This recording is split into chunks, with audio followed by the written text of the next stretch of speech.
রাহমাতুল্লাহি ওয়া বারাকাতুহু। হ্যালো বন্ধুরা, আমি আজকে একটি গজল বলবো।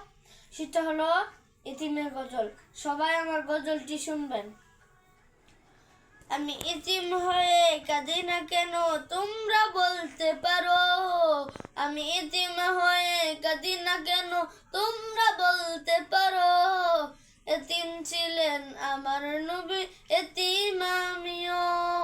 আমি এতিম হয়ে কাঁদি না কেন তোমরা বলতে পারো।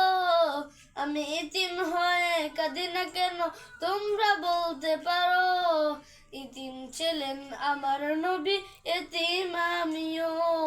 নেই বাবা মাই আমার, নেই যে বাড়ি ঘর, আমার মতো কপাল পুরা নেই তো ভবে আর।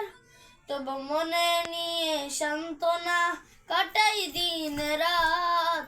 তবু মনে নিয়ে সান্ত্বনা কাটাই দিন রাত।